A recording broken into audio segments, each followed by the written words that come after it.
La machine infernale.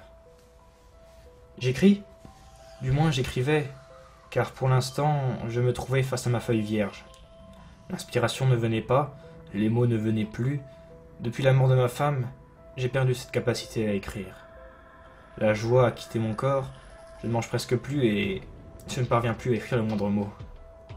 Je jetai un œil à ma montre. Il était tard, je ferais mieux d'aller me coucher. J'éteignais la lumière de mon bureau, je posai mon crayon et je montai dans ma chambre. La maison faisait si vide à présent, maintenant qu'elle n'était plus là. J'aurais aimé partir avec elle dans cet accident de voiture. Toutes les nuits je pleurais et je tremblais de peur. Je sais bien qu'à mon âge, cela est ridicule, mais je préférais dormir à la lumière allumée car j'avais peur du noir. Elle n'était plus là pour me réconforter, plus là pour m'inspirer. Cela faisait 1 mois que j'étais dans cet état misérable. Ce matin-là, je me forçais à manger un morceau de pain avant mon rendez-vous. Je pris le temps de me préparer et je reçus un homme. En fait, je souhaitais lui revendre la maison car je ne m'y sentais plus chez moi. 2 semaines plus tard, je me retirai à la campagne. J'espérais y trouver l'inspiration. J'ai quitté mon travail et emménagé dans une nouvelle maison, beaucoup plus grande. Heureusement, nous avions de l'argent de côté et je pouvais me permettre ce luxe. Les premières nuits furent difficiles. Je ne m'endormais pas avant 4 ou 5 heures du matin.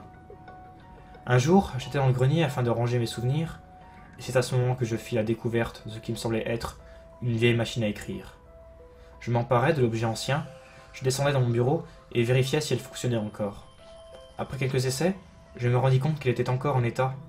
Un tel objet. J'aurais pu la revendre, mais j'avais réussi à écrire quelques lignes. Je sentais comme un sentiment de légèreté en moi. J'observais attentivement la machine, je relisais les dernières lignes que j'avais écrites. Après quelques instants, je m'installais sur une chaise et continuais à taper sur cette machine. J'entamais une histoire, quelque chose d'effrayant. Je racontais la mort de ma femme et ma vie après cet incident. J'écrivis comme cela pendant des heures, avant d'aller me coucher vers minuit. Je n'avais même pas mangé. Cette nuit fut étrange. J'avais déjà peur du noir, mais mon imagination me jouait sur un détour. J'ai toujours cru aux histoires de fantômes et autres. J'étais persuadé que des ombres et des monstres apparaissaient les nuits pour tourmenter les vivants.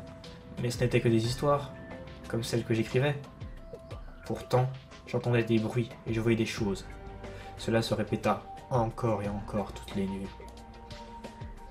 Un jour où j'écrivais sur la machine à écrire, je me retrouvais bloqué. Les larmes coulaient sur mon visage.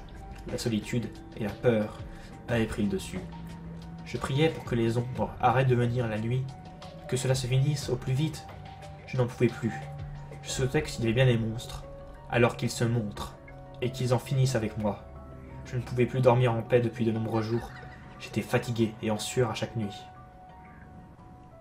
Étrangement, cette nuit, rien ne s'était produit.